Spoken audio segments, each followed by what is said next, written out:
ఉయ్యాల కంబాల కాబట్టి ఈరోజు అమ్మవారిని ఇలా ఉత్సవ విగ్రహాన్ని ఇలా రెడీ చేసాము. నెక్స్ట్ తాంబూలాలు కూడా సర్దేశాము చూడండి.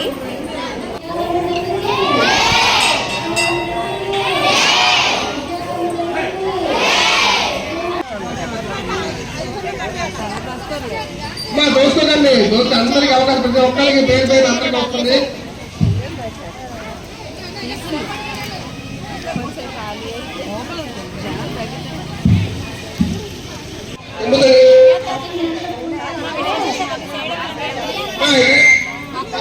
సైడ్ ఉండండి.